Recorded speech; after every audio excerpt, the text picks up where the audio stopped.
Greeting of the day. Welcome to this third session of accounting, or we can say financial accounting or principles of accounting that we have. Again, we'll discuss about today general principles of accounting, that what are the rules and what are the regulation of accounting principles. So we'll try to discuss about these things that we have. What is account principles of accounting or GAAP? GAAP, GAAP and GAA, General Accepted Accounting Principles. So these are the rules of actions which the business transactions are recorded, classified and summarized. So the basic rules that we have for the accounting we'll discuss in today's session. The very first principle is this, that separate business entity. So if you talk about the business, so business is concerned about the entities, about the organization. So as per the law and as per the principles of accounting, there should be a difference between the assets of the business, between the capital of the business and the property of a business and the property of the owner. So the money which is belong to the owner, the property which is belong to the owner, it is not belong to the business. The same sense which is the properties or the money which is belong to the business, that is not belong to the owner. So if owner something taking from a business, so we are using a drawing, so it should be a differentiate between these two persons. So owner is a different persons and businesses are different persons. So that's the principle that we have. Suppose car purchased by the owner for personal use. So can we record that in the accounting? No, because if you are purchasing car, if you are purchasing anything for our personal use, so we are not recording. So we say that we have to apply the separate business entity concept. So businesses having separate business entity concept. The second principle that we say is that it is a going on concern. Accounting is for the long period of time. It is a process that which operate in the long period of time, not for the short period. So we recording each and everything in the continuous basis. We cannot stop the record of the business transaction. It is non-stoppable. So as per the international rules of accounting standards, that the fundamentals of accounting assume underlining the preparation of financial statement, that is what normally which we can say as it is a going on concern. So we are need to assume that we have to proceed ahead accordingly. The third principle we say is that accounting is the money measurement. So how we can say money measurement? So money measurement concept means that each and everything should be valuable from the money perspective. So we are focusing on money perspective, nothing else. So each and everything that we are concerned, each and everything that we are maintaining, that should be based on the money. So if you are exchanging, suppose I am exchanging old chairs to the new chairs, furnitures. So you have to value that in terms of money. So that is one of the limitations of accounting and one of the principles of accounting, that it is a money measurement. So each and everything should be measured, each and everything should be recorded in terms of the value of money. So that is the third principle which we have. The next one is accounting period concept. So account period concept, that each and every accounting system, it have its own time and period. Suppose income statement cannot be prepared for a less than a month, but balance sheet which shows the financial position of a company, we are preparing based on the year, which is 12 months. So one accounting period is concerned with the 12th month of maximum, which is 1 year. So we have to write down, we have to make it the principles the way that you are keeping the record of that business transaction for a specific period, that is starting from 1 month to 12 months.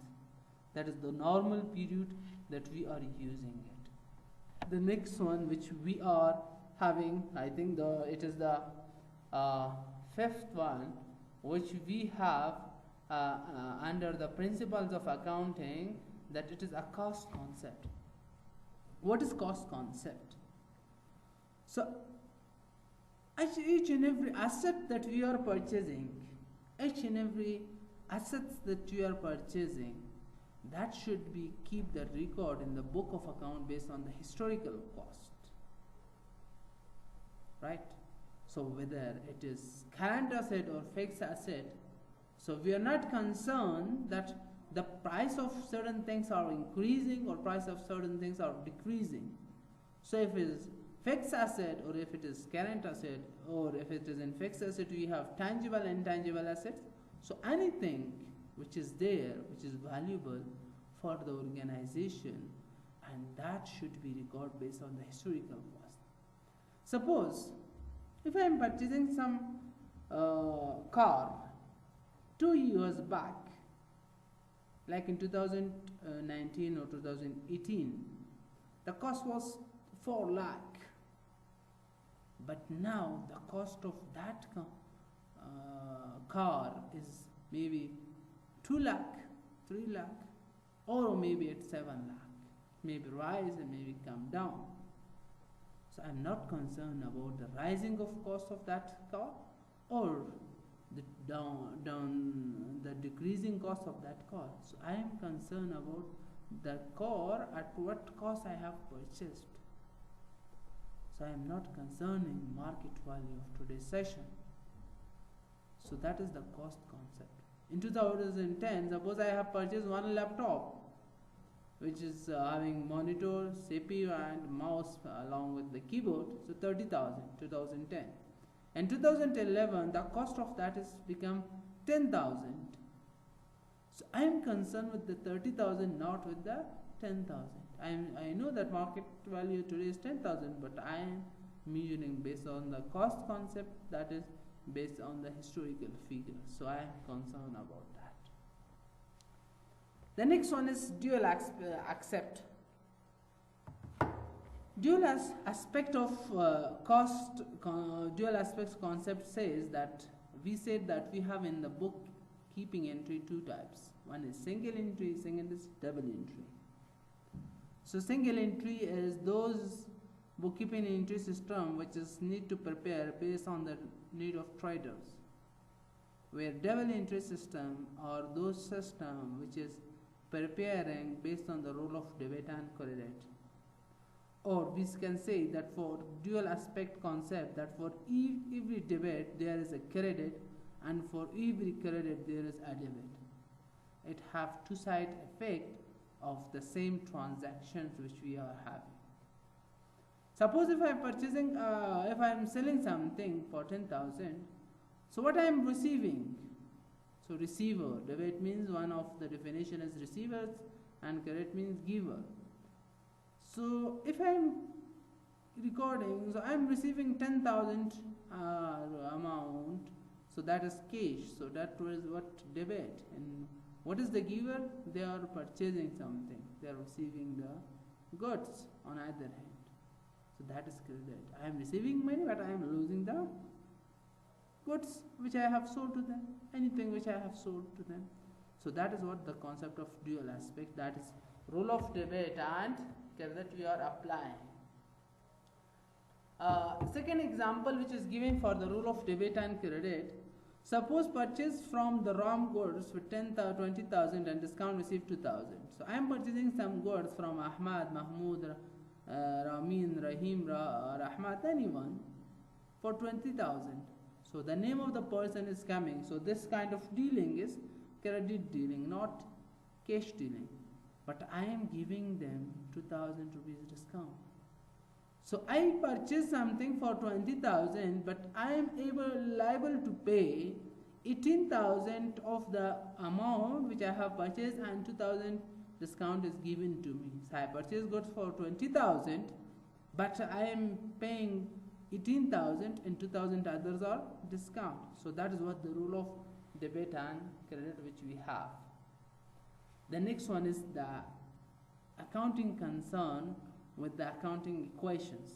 So that this is again the principle that assets should be equal to capital plus liabilities. So my each and every assets that I have, that should be from maybe liability sources, or maybe from the investment perspective, the owner equities which I have. So the asset should be equal to liability and owners. So if it is not equal, so we are not maintaining accounting equations. So the assets are again the seventh principle that we have, that under the accounting equations that we have. So this is the which we discuss about these concepts under the principles which we have: separate business entity, going on concern, money measurement, accounting period, and then cost concept, and then dual aspects I said, and then the seventh one was accounting equations. The next one is realization concept. So what do you mean by realization? Realization means real, from reality. So when the dealing is happening and you receive something, so you need to keep the record. Suppose if you sold some goods to customer and you provide to deliver that, or you may maybe receive the profit from that, so now you keep the record of that profit. So if you are not delivered or not transfer that records to them, so in that case you are not to keep the record of that profit, because that is incorrect. So when customers are paying for you for goods, when you are earning profit for the goods and transforming that goods to the customer and that basis, so that is what we are calling realization concept which you have. The next one is matching concept. Matching concept is the again one of the principles of accounting which we have. Under this, that each and every business concern, each and every business are need to compare, to check out their revenues and their expenses which is recorded in the book of account. So the matching concept is the purpose to see whether that record is accurate or no. So when we are keeping the accounting record, so we need to compare. Suppose salary paid in 2017-18 related to 2018 and 19. So if you want to see, you can check it out. That is what outstanding expenses that you are not paid yet, but you will pay. So you will check it whether this expense is occurred or not. So that is the matching concept that we have. And the next one is materiality. Materiality means, so each and everything which is large in the business, so we are keeping the record. Material means that important facts, item which shows the useful material for the business, so that is important to keep it. But the small things which is not more usable, which is immaterial, and it not have more impact on the financial position of a company, so we are not keeping the record of that. So materiality, normally those facts and items are need to keep the record which is useful and material for the business purpose. So that is materiality concept. And the last concept, if I am giving you one example, suppose we are purchasing stationery for the 6 month, $600. So one time we need to keep record of that. So each and every month it is not necessary that we should keep $100 that I have paid for that 6 month material, so multiply by 6 in each and every month. So that is immaterial. So we are not concerned. We are concerning on the large basis, on the item basis, that what actually I purchase the stationery for the next 6 months, what is the cost? So that is very large, but these say $100 are immaterial. So we are not keeping that small amount of the business record in the organizations. So that is no need. And the last principle is for full disclosure of the accounting financial statement.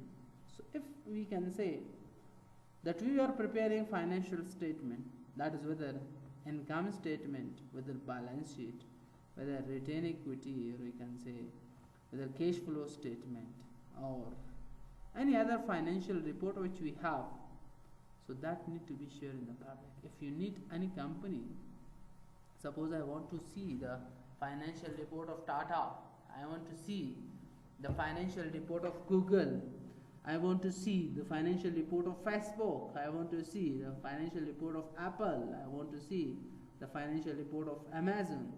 So that is available in the website, in the Google, so you can search. So what is that principle?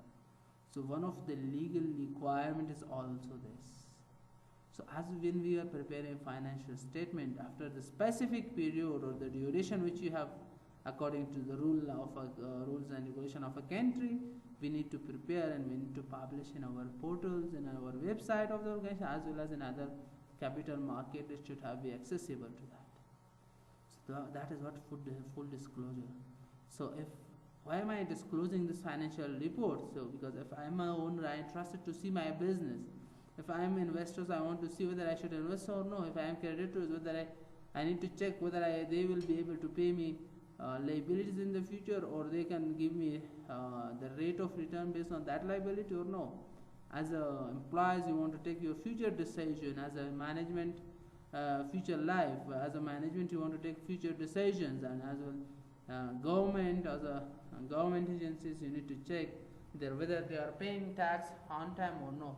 So this is what we are need, and we are concerned. These are the people who need your financial report of that organizations.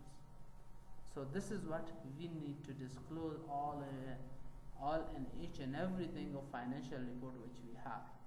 So this is what the full disclosure of the financial report which I have. So this is what we had under the principles. So discuss about the rule of debit and credit, and this is what the sources that you can use for the book. I hope you learn anything from this video, and in case you have any questions, any queries, any thing, you can discuss with me along with the WhatsApp group, my YouTube channel as well. Thank you so much for your attention.